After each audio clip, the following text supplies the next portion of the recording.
was deciding to study and teach literature, I'd always really loved literature, and I thought, wouldn't it be great to have a career in this?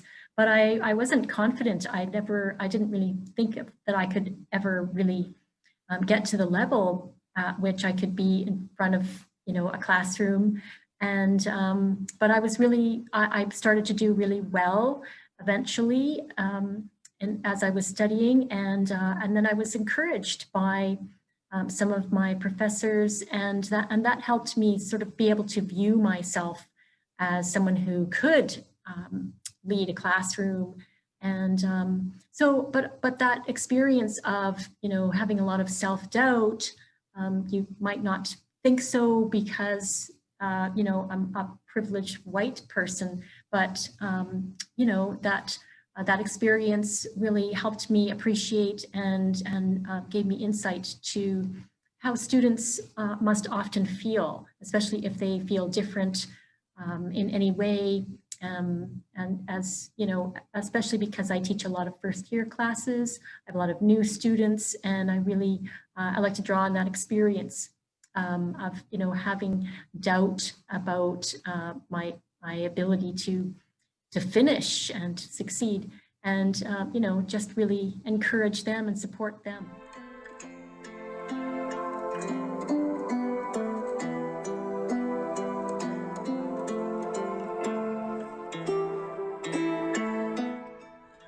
The reason I wanted to work at Brandon University is because I attended here when I was an undergraduate student, and I really always loved it. I love being part of the campus community and being exposed to different ideas from different disciplines as well. There were activities that to participate in, and presentations to attend, and also really loved studying. So I thought when I had the opportunity to come back and teach in the classroom, once I had my master's, I was really thrilled to do that.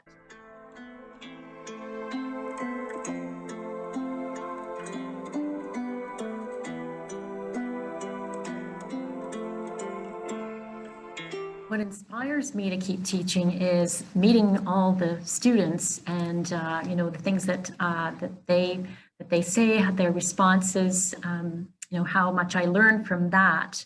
And I'm really inspired by them and the stories that they bring, and their experience and their perspectives on things. I also really love the new literature, and being able to share that and study that in the classroom with students.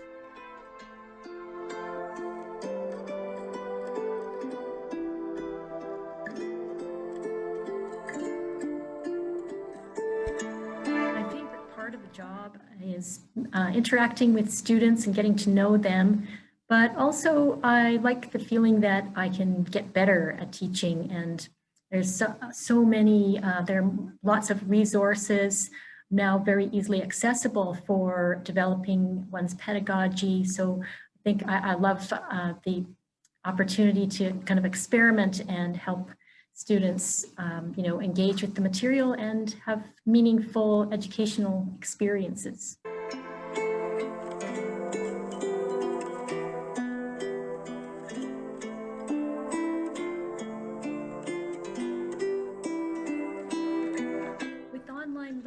I've found that there are some positive aspects of it. I've really made sure, it's encouraged me to organize my course really more carefully, so everything is really clearly set out for students. It's kind of nice to have everything organized online on one website, so we all know exactly what we're doing and where to find things, I hope.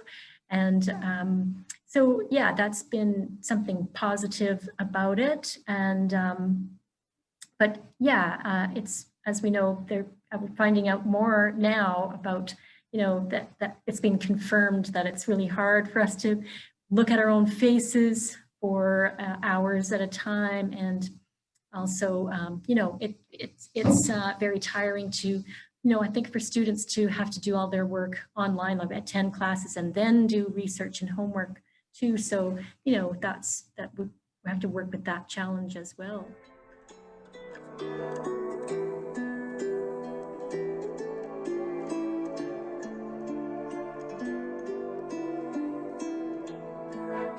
think what's frustrating about online learning, while we've had some technical difficulties, sometimes there's a glitch, and also sometimes students have a hard time with their internet connection, and so that's really frustrating. And sometimes I've had internet connection problems too, so that's frustrating. But yeah, otherwise, I mean, the distance that's kind of created by the online environment also encourages us to do some, participatory activities, and so that's kind of nice too.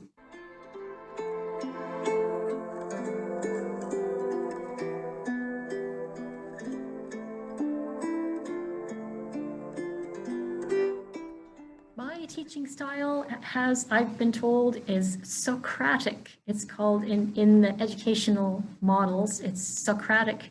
And so it's basically asking a lot of questions of students, so named after the ancient Greek thinker and philosopher Socrates, who taught by asking students questions.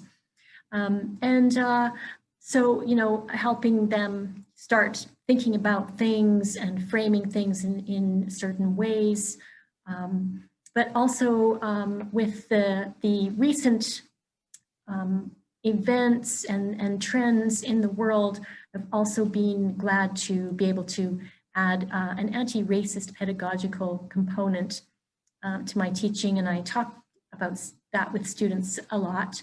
And so, for example, anytime we come across a word like, for enslaved people, slave, we really linger on it and make sure we really analyze and interrogate that, and think about the implications it has for, in the context we find it in, for the readers of that text at the time, and how, talk about how that might translate into our contemporary world too. And so that,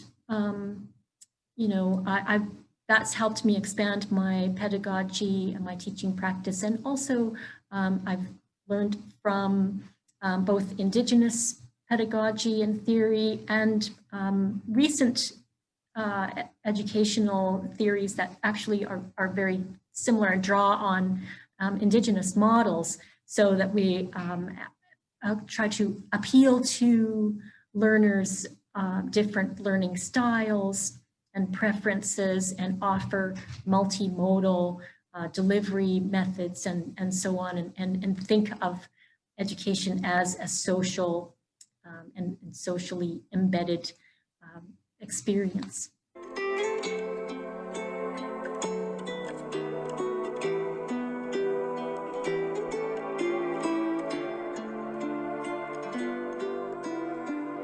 For students who aren't as strong academically, or who are maybe less motivated or underprepared, I think that the steps that I take that actually benefit everybody will help them in particular, and that is, offering so that multimodal approach. So making sure that I have images and PowerPoints, video clips, and then also do group work, think, pair, share, that kind of thing, to reflect and discuss among themselves. Students tell me they learn a lot from their peers, from each other.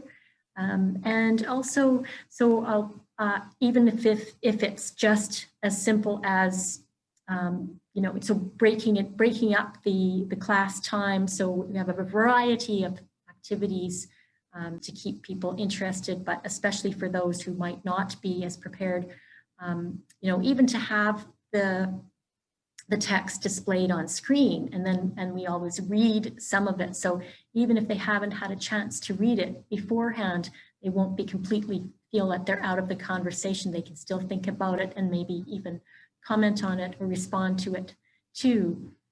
So I think that benefits everybody, but maybe particularly those who need a bit of more effort on the instructor's part to help them with engage with the material.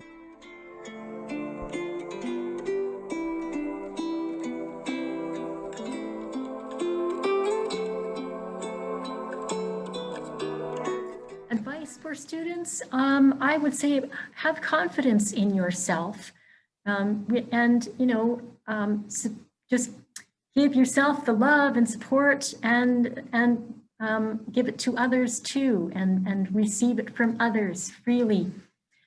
Don't be afraid to ask questions. There are probably experts in the field and your professors too who would love to share their experience and their knowledge with you, and that will also allow you to make connections and maybe have a bit of a network in your field. And also, yeah, I think you should just be open to all kinds of learning experiences. Read or watch the news, engage with the community and the larger community too, so what's going on in the world. And also just don't feel limited by what you learn in class. So especially when you know what your field is going to be or what you'd like to do, educate yourself and seek out other resources. And maybe you can, even if you're working over the summer, you might find some time to just look at online videos, or read some material that is in your field, that's that not just what's offered by your professors. And yeah, and keep up lifelong learning after school's over.